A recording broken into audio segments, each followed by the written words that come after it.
નમસ્કાર મિત્રો, ડિજિટલ કી શ્રીમદ ભગવદ્ ગીતા શ્રેણીમાં આપનું સ્વાગત છે। ગઈકાલે આપણે બીજા અધ્યાયના ચોથા શ્લોકમાં જોયું કે અર્જુને દલીલ કરી હતી કે ભીષ્મ પિતામહ અને દ્રોણાચાર્ય જેવા પૂજનીય વડીલો સામે તે કેવી રીતે બાણ ચલાવી શકે। આજે આપણે જોઈશું અધ્યાય 2 શ્લોક 5, જેમાં અર્જુન કહે છે કે ગુરુજનોને મારીને લોહીથી ખરડાયેલું રાજ્ય ભોગવવા કરતાં ભીખ માંગીને જીવવું વધુ શ્રેષ્ઠ છે। 1. સંપૂર્ણ સંસ્કૃત શ્લોક। ગુરુન હત્વા हि મહાનુભાવાન શ્રેયો ભોક્તુ ભૈક્ષ્યમ પિહ લોકે હત્વાર્થ કામાંસ્તુ ગુરુનિહેવ ભુજ્ય ભોગાન રુધિરપ્રદિગ્ધાન। 5. 2. સરળ ગુજરાતી અર્થ। અર્જુને કહ્યું, આવા મહાનુભાવ ગુરુજનોને મારવા કરતાં આ લોકમાં ભીખ માગીને જીવવું પણ શ્રેયસ્કર વધુ સારું છે, કારણ કે ગુરુજનોને મારીને પણ આ લોકમાં રુધિર, લોહીથી ખરડાયેલા અર્થ અને કામરૂપી ભોગો જ તો ભોગવવાના છે। 3 અને 4 પ્રશ્નો અને તેના ઉત્તરો। 1. અર્જુન ગુરુજનો માટે કયા વિશેષણનો પ્રયોગ કરે છે?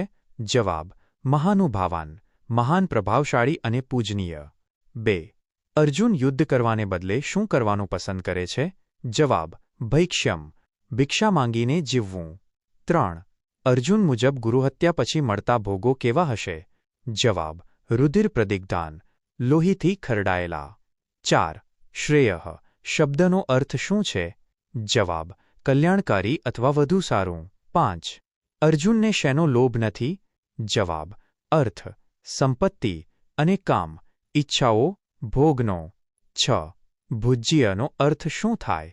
જવાબ: ભોગવવું અથવા ખાવું। 7. અર્જુન કેમ ડરી રહ્યો છે? જવાબ: ગુરુહત્યાના પાપથી અને તેનાથી મળનારા માનસિક પસ્તાવાથી। 8. અર્જુન આ લોકમાં કયા સુખની વાત કરે છે? જવાબ: રાજ્ય અને સત્તાના ભોગોની। 9. અર્જુન આ શ્લોકમાં શું સાબિત કરવા માંગે છે? જવાબ: કે કોઈ પણ સંજોગોમાં યુદ્ધ હાનિકારક છે। 10.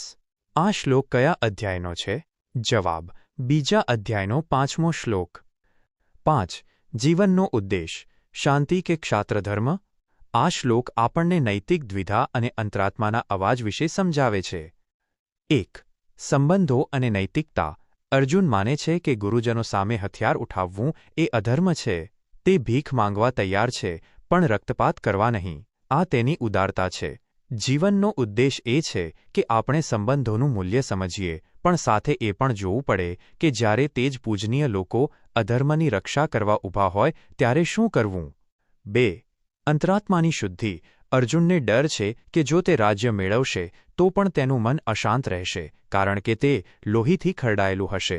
આપણો પણ ઉદ્દેશ એવો હોવો જોઈએ કે આપણે જે કંઈ મેળવીએ તે નીતિ અને પ્રામાણિકતાથી મેળવીએ। ખોટા રસ્તે મેળવેલી સફળતા હંમેશા ડંખતી રહે છે। 3.